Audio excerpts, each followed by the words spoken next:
नमस्कार. आज आपण इथे शिरोधारा करत आहोत. शिरोधारा याचा अर्थ असा आहे की औषधी तेलाची किंवा औषधी काढ्याची किंवा औषधी ताकाची धारा जी असते ती डोक्यावर सोडली जाते, त्याला शिरोधारा असं म्हणतात.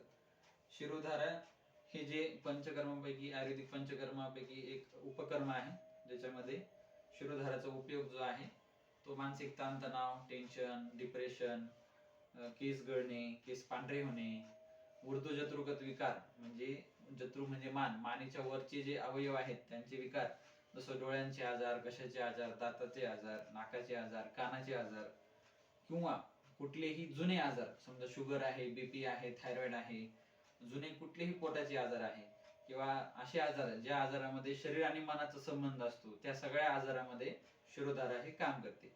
शिरोधारा केल्याने डोकं शांत होतं, हार्मोन इम्बॅलेन्स असेल तर ते बॅलन्स होतं. आजकालच्या लहान मुलांना खूप सारे आजार लवकर होत आहेत हार्मोन इम्बॅलन्स झाल्यामुळे. पीसीओडी होतोय किंवा स्ट्रेस, टेन्शन, कामाच्या ताणतणावामुळे बीपी होतोय.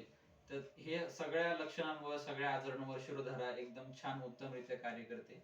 आपल्या जवळच्या आयुर्वेदिक डॉक्टरकडे जाऊन, वैद्याकडे जाऊन आपण पंचकर्म करून घ्यावे, शरीर शुद्धी करून घ्यावी.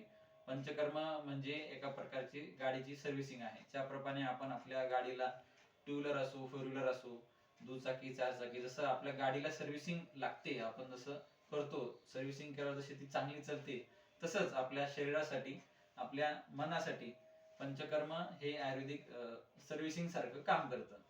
शरीर शुद्धी केल्याने आपलं शरीर चांगलं पुन्हा नवीन तयार होतं. जसं ऋतू बदलतो, उन्हाळा, पावसाळा, हिवाळा, तसं प्रत्येक ऋतूनुसार आयुर्वेदामध्ये पंचकर्म सांगितलेले आहेत.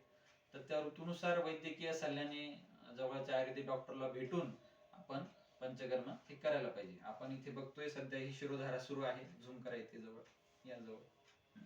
शिरोधारामध्ये आज्ञाचक्र जे असतं आपल्या दोन्ही भुवयांच्या मध्ये, कपाळाच्या मध्ये सेंटरला आज्ञाचक्र असतं. त्या आज्ञाचक्रावर आपण औषधी तेलाची धार सोडत असतो, त्याला शिरोधारा असं म्हणतात. ह्या शिरोधारा केल्याने बुद्धी, स्मृती, एकाग्रता वाढते, स्मरणशक्ती वाढते, मानसिक ताणतणाव असेल तर कमी होतो आणि झोप शांत लागते. ज्या लोकांना झोप शांत लागत नाही त्या लोकांना सुद्धा झोप शांत लागते. तर हे शिरोधारा नावाचं पंचकर्मापैकी उपकर्म आपण इथे करत आहोत. धन्यवाद.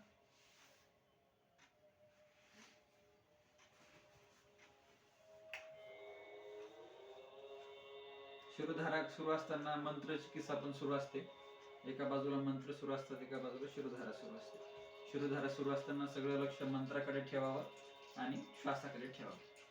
चालेल. धन्यवाद.